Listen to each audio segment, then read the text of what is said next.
So this is part basically 4. The first part I did my goals that I reviewed at the end of 2024, what I completed and what I didn't. The second part was how I organise my planner pieces on my desk and in my mobile planner bag. The third part was my decor planner for January and February, and explaining that I'm actually using a sort of folder notebook rather than purchase a planner. And the fourth part is actually my goals going into 2025. I haven't got as many goals written down as I did last year. Last year I had 24 goals. At the moment I've only got 18, but I probably will add on a few more during the month of January.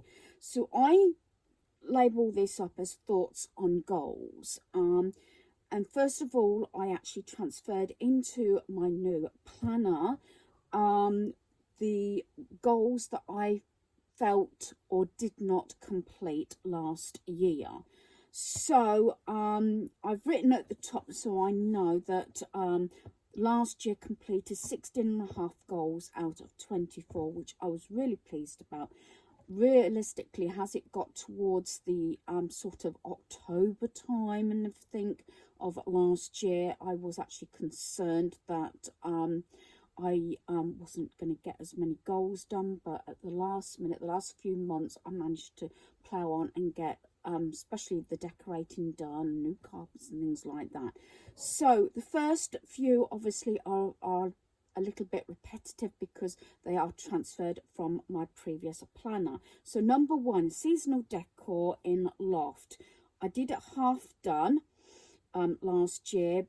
I did the Valentine's and Easter. So this year I specifically want to go through Christmas and Halloween. That's about it, I think, the majority of them, because I've done 2 seasons or 2 occasions and 2. I know I've still got a fair bit in the loft, and that I sorted out my loft absolute years ago, and we got rid of 2 carloads full to the tip and to the charity shop years ago, but I still got a lot of decor. I have got plan A, sort of plan B and plan C. As I progress through 2025, that might make sort of more sense depending on which route I go about storing my seasonal decor in the future. Number 2, review what else is in the loft if possible. That is really basically what I've just covered in decor. And that I know I have got probably old cases up there. I've got stuff like the wedding topper and things like that are still in the loft as far as I remember, and I think we've kept on top of sort of tech boxes and things like that. I think all that we've basically got rid of. So number 3, try different recipes, more baking, a little bit more thought on meal times, menu planning, and I didn't actually complete this last year. It went in sort of stages. Some weeks were better than others, or some months were better than others, but I want to try a little bit more on that one. Again, this is still coming from last year. Number 4, DVDs and DVD list. And then I did get rid of about 25% of my DVDs last year, but didn't do or complete, it was started, the DVD list. Number 5 was photos, if possible, didn't do last year, too difficult to face. And number 6, health ongoing. I did tick that one off, but that's gone on again because it is actually ongoing. Number 7, laptop, computer skills, tech, didn't complete last year. I really need to knuckle down. I'm not very technical minded, and there's certain things that I can't it's not a problem because family members don't mind, or my sons don't mind, or Daniel doesn't mind, but I want to try and stand on my own 2 feet as much as possible. And computers and programming and things like that I find extremely difficult, but maybe I will try to take more notice rather than let Daniel sort it out. This one is also been come through from last year. This is number 8. Finish craft projects, use what I have. I did half of this last year. This is also coming through from last year, number 9. Take more time and interest and love in my clothing.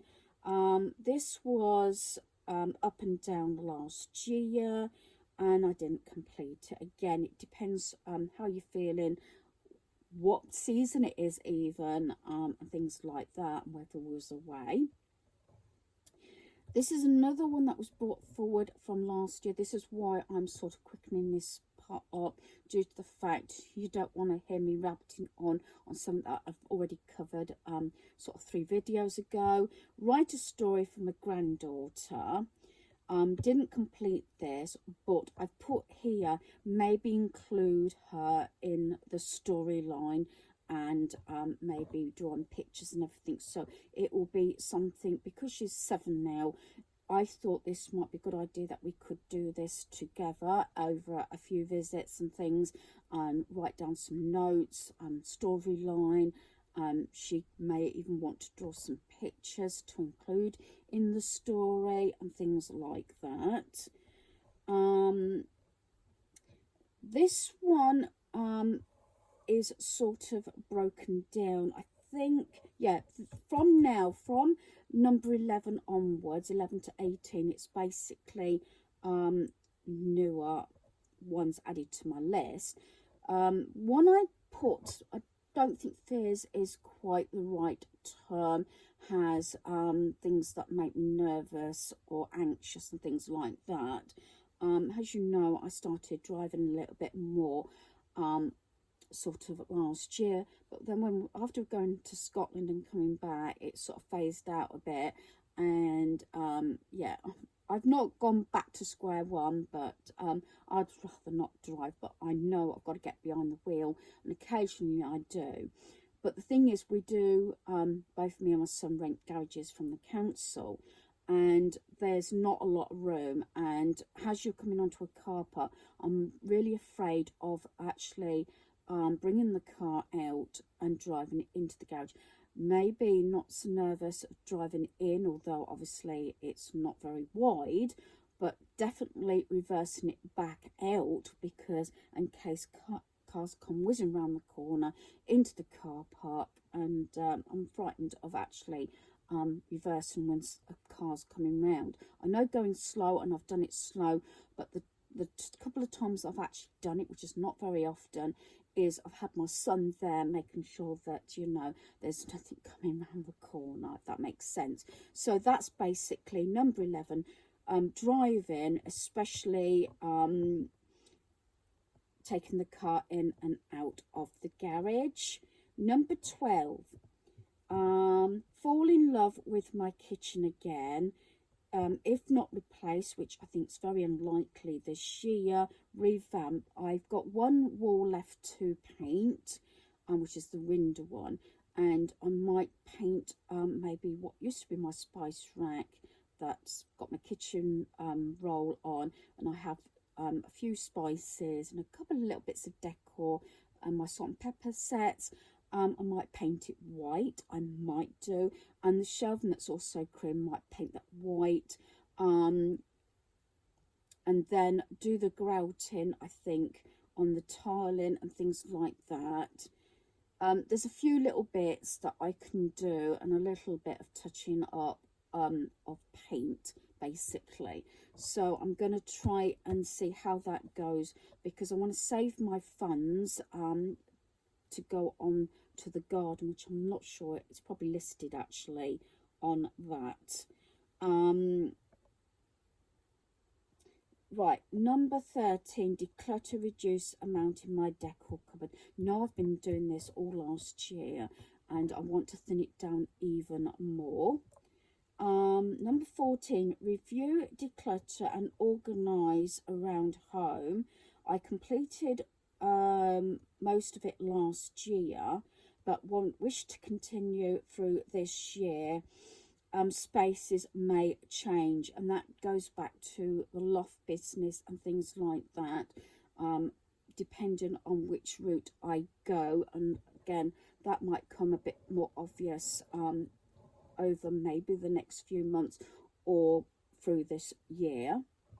15, reduce spending, shopping, budget more may change due to working on home. Again, that comes back to projects, and this includes number 16, gardens, front and back, fencing. This is what comes back to the budgeting, and probably not getting my kitchen done, because it is a big expense, because realistically the fencing badly needs replacing. There's some work that needs doing, the decking area needs treating and looking at and things like that, and a couple of the posts gone rotten that need replacing. So I probably would like to put my budget towards the gardens this coming year, as this last year I spent time on the inside of the home, and that's why revamping my kitchen a little bit and giving it a little bit of a spruce up,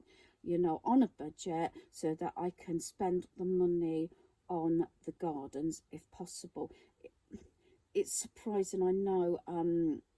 A family member's just had a quote for fencing, and it's phenomenal, especially as they have got to have it put in as well. Daniel said he would have a go. He's never put fence posts in. Probably will need a bit of instruction by a family friend or something, but we'll see how things go, because I'm sure he's going to have more commitments this year, as I've probably sort of hinted at, and things like that. So that could be a costly one, especially if I need to have somebody to come out and actually do the fencing, rather than buy the materials and get a family friend or Daniel to do it. So yeah, and I know that can run into thousands basically. Right, number 17, review, declutter and organise large shed and small shed. Mostly that is due down to, although I have actually put, looking at it, it's mostly large shed. I saw small shed, but then it says small one, okay. So not so much the small shed but the large one, but that's mostly because I've got so much, dare I say, crap in there that's got to go to the tip or to the charity shop and things like that. And the last one I've got down here at the moment, I probably will put some more down, but these were the main ones, mostly transferring, definitely that weren't completed last year, and the ones that I really want to address is do more that makes me happy and not be guilt or pressured into stuff I don't want to do. That's more down to sort of my mind, and as I said, my thoughts on my goals can cover life choices, the home, health, you know, how I feel within myself and things like that, because I've come away, even when I've stepped up for myself or whatever and said no, and then gone away, and Daniel has looked at me and says, Mum, don't feel guilty. You're not in a place, or you feel as though you could do that or help that person or something like you've done in the past. Sometimes it's hard enough to put one foot in front of the other at the moment, especially this last month in December, and to cope with what I've got going on as well. To concentrate on myself first, and then others, if that makes sense, and not to feel guilty when I say no, because my son knows that I'm more likely to pick up the phone or face to face with someone and say, well, actually, I've changed my mind. Yes, I will do that. Or yes, I can help with that, and blah, blah, blah. Not so much some people coming out with actually asking us, going around the houses and hinting.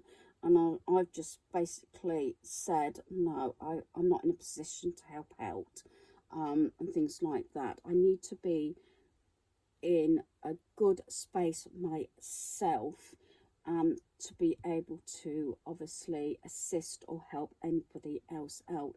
I mean, little tiny things, maybe, you know, it's not a problem, but if they're larger projects or something, or someone wants constant help, which I know that if I'm struggling in my own life and my own home, how can I face helping someone else out? It might seem really maybe nasty or anything, but I have gone through many years along with my son Daniel, and obviously at the time hubby, of dropping anything and helping people out. It's not going to happen, at least for the not for the short term or the near future anyway. I've got too much on my hands to cope with at this present time. So sorry if this has been a little bit boring, but you know, maybe you'd like to list some goals down, or even 2 or 3 things like I mentioned in my first video on 2024 goals that I completed or didn't, and ways that you can think of to break it down into little mini goals to get to that final goal and make it happen. So hopefully you've enjoyed this video. Thanks for watching. Goodbye.